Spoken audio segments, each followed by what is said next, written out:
Paz e graça a todos. Estamos aqui fazendo a caminhadinha. Eu, minha esposa, meu cachorrinho. Esse é o danado que aparece aí no vídeo latindo às vezes. Eu tô feliz, né? Poder passear um pouquinho. O cachorro tem muita energia, tem que fazer exercício, né? Correr um pouquinho. Hoje queria falar com vocês a respeito de um assunto que eu tô pensando ultimamente, né? O preço que você paga para a liberdade. Qual é o preço que a gente tem que pagar para a liberdade, né? Liberdade é uma palavra que sempre traz esperança, né? Quando você ouve essa palavra. Pessoas viveram todas as suas vidas para poder ter liberdade. Povos, né, se sacrificaram para poder ter liberdade. Na época da escravidão, né, a gente sabe como que era complicado essa palavra liberdade, principalmente para negros, pessoas negras, que eram pessoas que viviam escravas de outras, né, tendo que fazer fazendo serviço, né, braçal, servil, e muitas pessoas morreram tentando se libertar, né? E a humanidade sempre teve essas questões de prisões, né? Prisões de escravidão, de cerco, de feudo, né? Se a gente pegar aí a história humana, a gente vai sempre estar vendo aí grupos de pessoas tentando controlar outras. Por quê? Porque essas pessoas que controlam, elas têm o benefício de ter a posse, né, intelectual da outra pessoa, posse do trabalho físico e posse da vida do outro, né? Então, do ponto de vista do ser humano carnal, é bem interessante essas prisões, né? As pessoas ficam presas em vários sistemas. Sempre vai ter um opressor que ele vai estar se beneficiando da vida alheia. Só que quando o Criador nos fez, ele não tensionava isso. Ele não tensionava um ser humano se beneficiar da energia vital de outro. Essa nunca foi a intenção do Criador. Quando ele criou Adão e criou Eva, ele até disse, né? Seja sujeito a vós todos os animais e toda a terra. Isso sim. Isso foi sujeito ao homem. Os animais, a terra. Mas nunca para explorar também, como nós estamos fazendo, né? Mas Deus não diz nada sobre explorar um ao outro, né? A única passagem que passa sobre isso é quando ele fala que a mulher teria desejo ardente do marido e o marido ia dominá-la. Mas isso é dentro do casamento, né? E ele estava prevendo o que aconteceria. Não que ele estava decretando que isso seria o correto, né? O homem ser um carrasco, dominar a mulher, nada disso. Não é isso que Deus estava falando. Então, o que a gente percebe que hoje, às vezes você fala, né? Ah, mas a gente não vive mais no tempo da escravidão, né? Rainha Isabel libertou os negros do Brasil e tal. A gente não vive mais no período de escravidão. Mas existe uma escravidão hoje muito pior do que a escravidão negreira e pior do que qualquer outra escravidão que já existiu, que é a escravidão religiosa. Por que essa escravidão é a pior de todas? Porque essa escravidão, as pessoas não se apercebem que elas estão presas. Então, o que acontece? Elas vivem presas numa caixinha, só que elas não conseguem perceber a gravidade disso. E por que isso é a pior escravidão que existe? Porque muitas vezes essas cadeias espirituais, elas fazem a pior coisa que se pode fazer com o ser humano, que é afastar a pessoa do sacrifício de resgate do Senhor Jesus Cristo, que sendo para nós um dos maiores e mais perfeitos presentes que Deus nos deu. Isso é um direito de todos os seres humanos, negros, brancos, ricos, pobres, todas as pessoas têm direito de se beneficiar do sacrifício resgatador de Machia. Mas essas prisões religiosas, espirituais, acabam distanciando as pessoas do resgate do Senhor Machia, do Senhor Jesus. Então a pessoa ela não pode se beneficiar do resgate. E é muito comum você ver essas pessoas sempre precisando de um líder, precisando de uma orientação, precisando de alguém que tome as decisões por elas, de um pastor, de um padre, de um ancião, que seja, né? Essas pessoas estão presas naquele sistema e elas são incapazes assim, de conseguir tomar suas próprias decisões. Porque elas são criadas, e são criadas na cabeça delas, essa necessidade, essa dependência de depender de outros. Sendo que Cristo nos chamou à liberdade. O apóstolo Paulo falou em uma de suas cartas que Cristo nos chamou à liberdade. Se ele nos chamou à liberdade, é porque ele sabe que existem essas prisões, né? Essas escravidões. E ele não deseja que a gente fique preso nessas coisas. Vou dar um exemplo de como que a pessoa ela pode não se beneficiar do sacrifício de Jesus, do Machia. Vou dar um exemplo para vocês. O Machia, ele disse que todos aqueles que querem vir após ele tem que pegar a sua estaca de tortura, sua cruz de tortura, né? Depende da tradução. E tem que segui-lo continuamente, né? Algumas religiões têm ensinado por aí a teologia da prosperidade.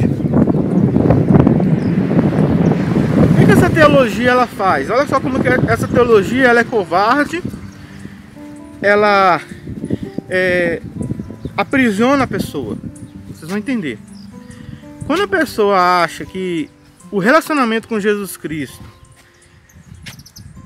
ele vai ser um relacionamento baseado em trocas, você vai se aproximar do Senhor Jesus e você vai ser beneficiado com carro, com casa, com prosperidade, né?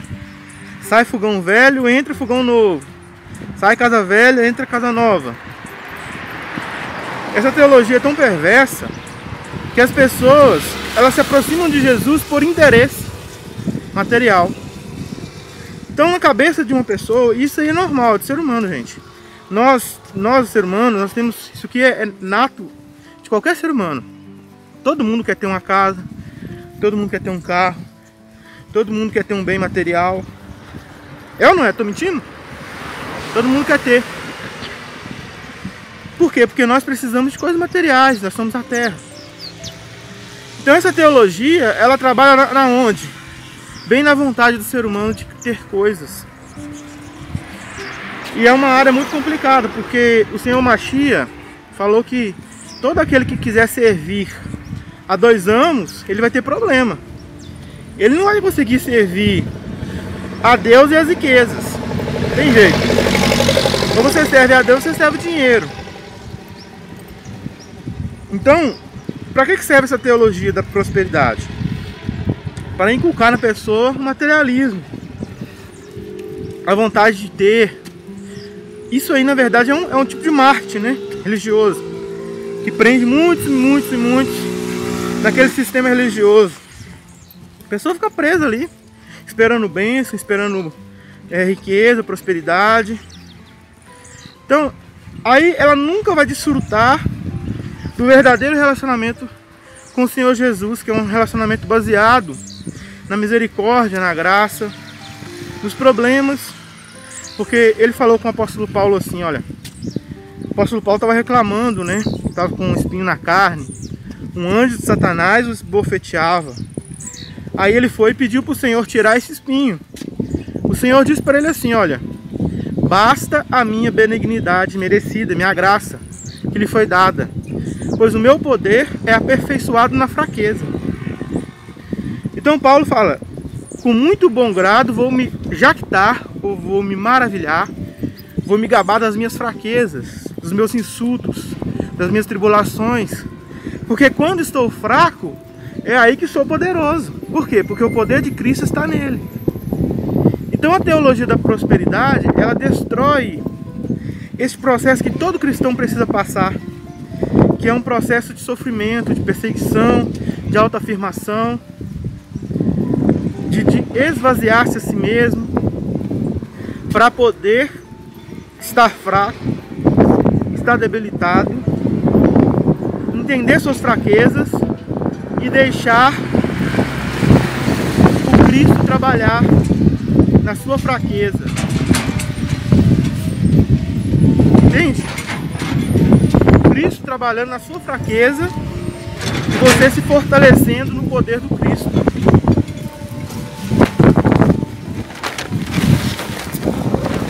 Pulou um plástico aqui, o cachorro ficou doido.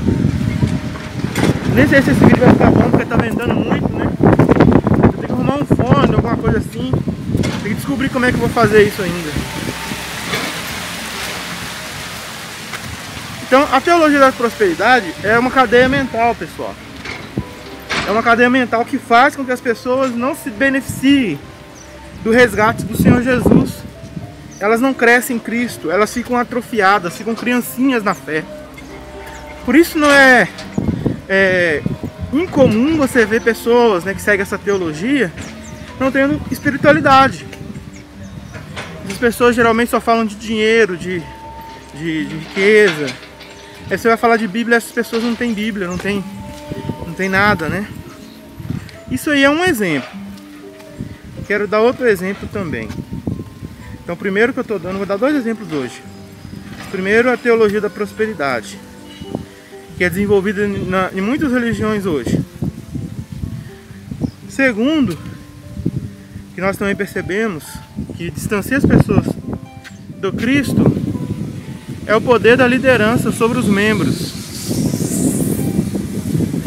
O poder da liderança sobre os membros. Vamos dizer assim, poder eclesiástico, né? Clero e leigo. Como que acontece isso? Um grupo de pessoas da religião se autotitula os defensores da fé, os guardiões da fé. Isso aconteceu desde os primórdios da igreja, por volta de 300 a 400, quando na igreja católica romana eles instituíram um papa, né?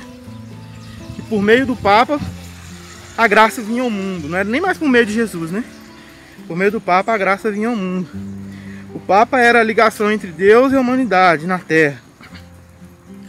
Então fez diferença entre o clero e a plebe, né? As pessoas comuns, vamos dizer assim. Aí o que acontece? Essas pessoas acham que só elas têm revelação, só elas podem ter um relacionamento com Deus. Deus tem um propósito na vida delas para as pessoas serem abençoadas por meio delas. Isso aí é comum em todas as religiões, gente. Desde quando surgiu religiões cristãs na Terra, sempre teve isso. Algumas pessoas acharem que era mais importante que outras, porque elas viram, né, o exemplo que Jesus deu dos 12 apóstolos, que Jesus Cristo estava ali organizando a pregação no mundo todo, a obra que iria salvar vidas no mundo todo. Então ele escolheu 12, sim, para começar, porque esses 12 eles vão além de liderança. Significava as 12 pedras que seria fundado a igreja do Senhor Jesus. Como Israel tinha 12 tribos. Então era simbólico. Mas você não vê todos os apóstolos sendo líderes. Apenas poucos deles tomavam liderança, como Paulo, sendo que Paulo nem pertencia aos 12 apóstolos primários, né? Pedro e um que nem era apóstolo, Tiago. Tiago era um dos que tomavam liderança na fé cristã no início da obra, mas ele não era apóstolo. Então Jesus não estava criando ali um grupo diferenciado de pessoas que governaria sobre a vida de outros. Jesus estava criando ali pessoas para ser exemplo de vida e para mover a fé e a igreja do Senhor Jesus. Hoje em dia, o que mais acontece é esses grupos de pessoas, esses líderes, inculcar na cabeça das pessoas que elas não podem ter um relacionamento com Deus sozinhas. Elas não podem ter um relacionamento com Deus sem a bênção deles, sem o crivo deles, sem passar por eles. Isso é um engano. Por quê?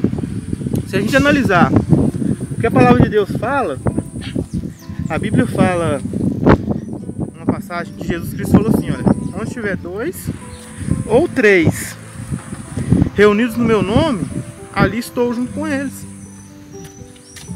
Então, a gente percebe logo que durante todo esse período da humanidade aí que se passou, né, teve pessoas que teve que adorar a Deus sozinhas, né? Embora já tinha instituído o catolicismo, né, o clero católico, a igreja, depois veio o protestantismo, Martinho Lutero, João Calvino e aí por diante. Mas sempre teve pessoas que teve que adorar sozinhos, né?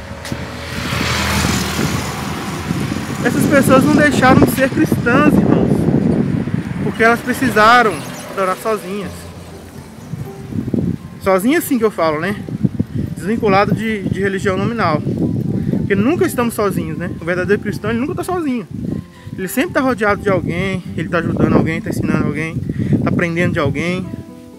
A igreja do Cristo é assim que funciona, entendeu? Então, assim, são duas coisas que aprisionam as pessoas e elas acabam perdendo a oportunidade de ter um relacionamento verdadeiro com o Senhor Jesus e se beneficiar do resgate, que é a teologia das prosperidades, né? São muitas outras coisas, eu te dei só 2 exemplos hoje, que faz com que as pessoas não reconheçam a importância do crescimento por meio de sofrimento e também o clero, né? As pessoas que se colocam como líderes. Sobre isso, Jesus falou uma coisa: entre as nações, as pessoas governam sobre as outras, certo? Mas no meio de nós não é assim. Quem quer ser o maior tem que ser o mais escravo. Então Jesus indicou que não haveria entre os verdadeiros cristãos esse desejo, essa ambição de poder, de dominar sobre outros, de governar sobre outros, de determinar sobre outros o que as pessoas precisam fazer para a vida. O apóstolo Paulo, ele falou: eu tenho autoridade para demolir e autoridade para edificar, mas eu vou edificar. Ele falou isso, né? Ele era apóstolo chamado por Jesus, inclusive, né? Apóstolo das nações. Então ele jamais usou as suas palavras para demolir as pessoas, para fazer com que as pessoas se sentissem menosprezadas, ou para fazer com que as pessoas precisassem do evangelho dele. Não. Ele pregava o evangelho de Cristo, né? O puro e verdadeiro evangelho do Senhor Jesus. E as pessoas, ele ensinava as pessoas a depender desse evangelho. Se você ler todas as cartas, você vai ver isso. Paulo incentiva as pessoas a continuar nas coisas que eles aprenderam desde o começo, que é o puro evangelho do Senhor Jesus. Então ele nunca se colocou na congregação como um fardo, né? Exigindo das pessoas, cobrando das pessoas, né? Ele até disse que ele não queria ser amo da fé de ninguém. Então, a gente tem que tomar muito cuidado, gente, porque às vezes a gente acha que a gente foi liberto no Senhor Jesus e a gente está numa prisão mental, religiosa tão grande que não nos permite assumir o nosso papel que Jesus Cristo nos deu, de ter um relacionamento com Ele, com o Pai por meio dele. Porque você fica delegando sua fé a outros, você fica delegando sua fé a outras pessoas. Outras pessoas vão orar por você, outras pessoas vão te ensinar, outras pessoas vão te explicar da Bíblia, mas você tem capacidade, irmão. Você tem capacidade de orar, de pedir a Deus proteção para a sua vida, de pedir a Deus proteção para a vida do próximo, para a vida de outras pessoas. Você tem capacidade de pegar as Escrituras, ler, entender por meio do Espírito Santo. Não precisa de outras pessoas se ensinar, entende? Por quê? Porque o Espírito ensina todas as coisas. Não delegue algo que Deus te deu, coloca na mão de outra pessoa. Deus, ele permite que você tome suas decisões. Se você vai casar, se você vai ter filhos, que tipo de roupa você vai vestir, se você vai deixar sua barba crescer ou não, se você vai cortar seu cabelo ou não, qual profissão você vai seguir. Essas coisas Deus permite que você tome a sua escolha. Ele não dá uma sequer orientação para que você tome uma decisão que possa interferir, entendeu? Ele não quer interferir na sua decisão. Ele deu livre-arbítrio. Infelizmente, o que acontece? O livre-arbítrio, que é a maior dádiva, né, depois do resgate, o livre-arbítrio é a maior dádiva que Deus deu para nós, depois do resgate de Jesus, no meu ponto de vista. Então as pessoas querem te privar do seu livre-arbítrio. Elas querem que você não possa decidir, entende? E como elas fazem isso? Elas não falam para você assim, ó, diretamente, você não pode fazer isso ou aquilo. Elas não fazem isso.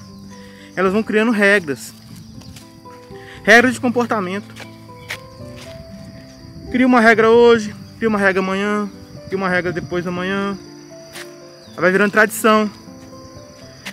Aí o que acontece? Se você se comportar diferente daquela tradição, daquelas regras estabelecidas por eles, você é tido como uma pessoa que não é espiritual, que é uma pessoa que não segue regras, uma pessoa fora da caixinha. E aí você vai perdendo aos poucos a sua personalidade e o seu direito de escolha. Quando vê, você não é mais aquela pessoa.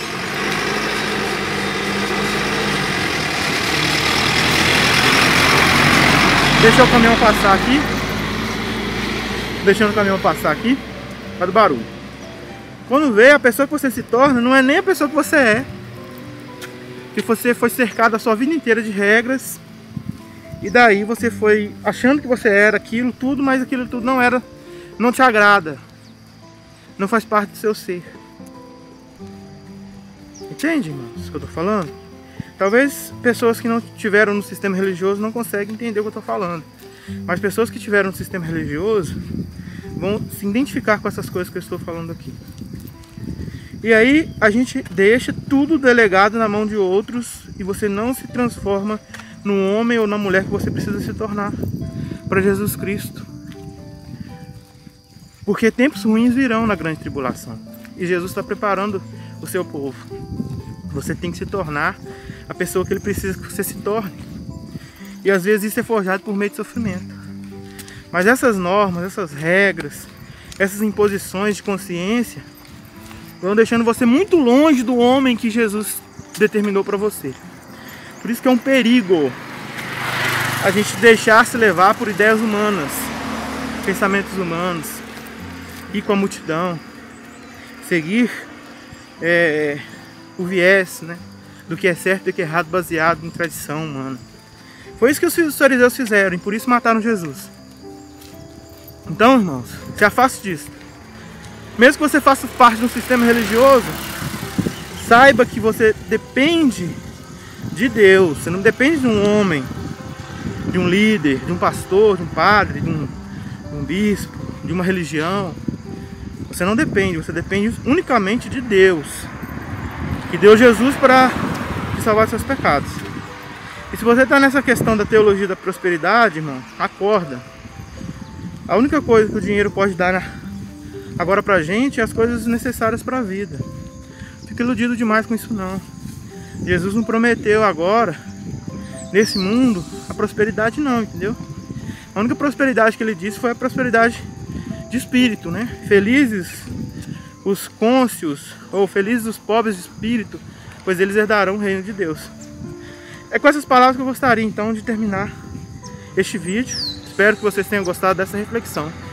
Que a graça e a paz de nosso Mashiach e do Pai, Yod-He, Vav-He, eterno Deus, seja com cada um de vocês.